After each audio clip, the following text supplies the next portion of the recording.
Jumpa dengan Bapak dalam pelajaran IPS. Apa kabar anak-anak sekalian? Mudah-mudahan kamu dalam keadaan baik-baik saja.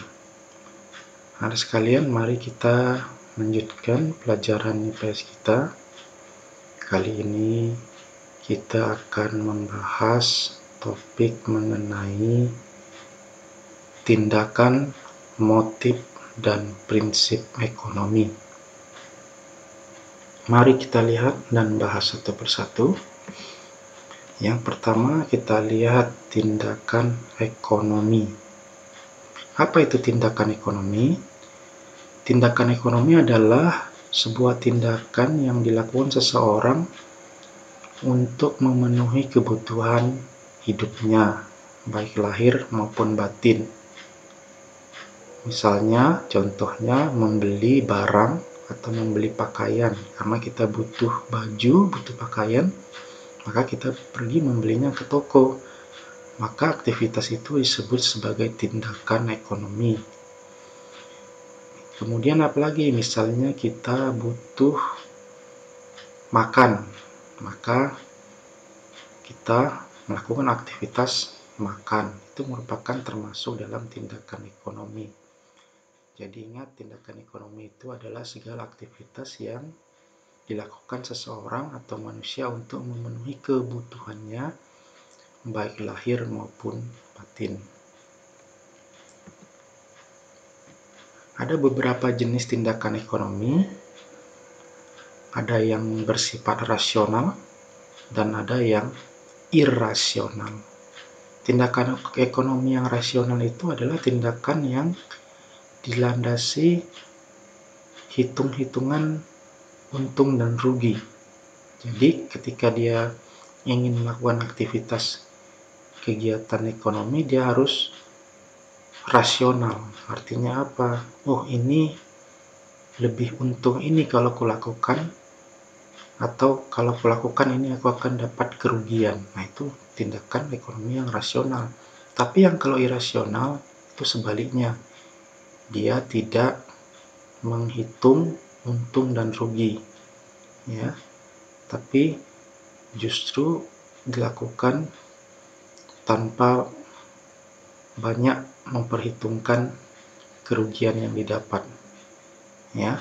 Jadi tidak ada hitung-hitungan untung ruginya. Nah, ini berakibat bisa saja dia mendapat kerugian. Nah, itu namanya tindakan ekonomi yang irasional.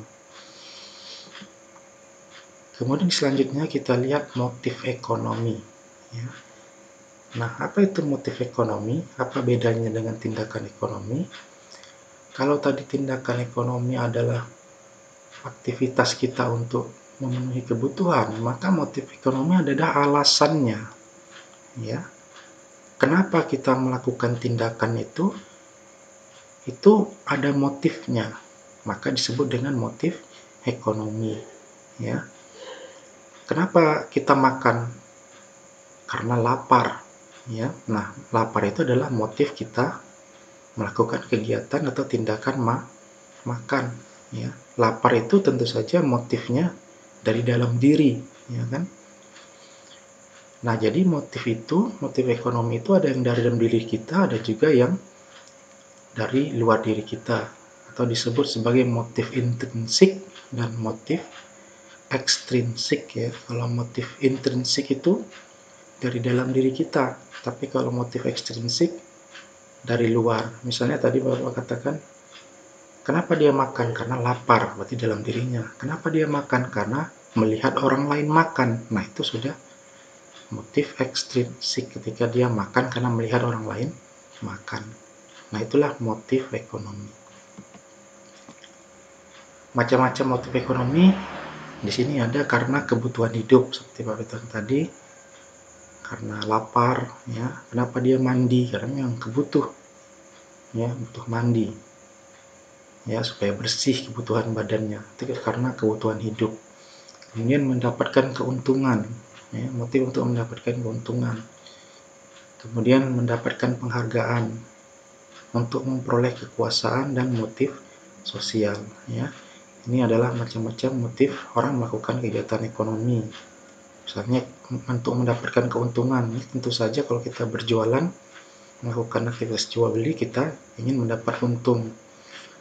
Kemudian kalau untuk memperoleh kekuasaan, misalnya kita ikut pemilu, ya. Kemudian motif sosial, misalnya kita membantu orang lain, menolong orang lain yang tertimpa musibah, ya.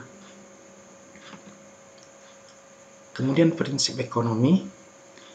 Nah, prinsip ekonomi ini adalah dengan pengorbanan yang sekecil-kecilnya atau modal yang sekecil-kecilnya itu memperoleh hasil yang maksimal atau keuntungan yang banyak. Nah, inilah prinsip ekonomi.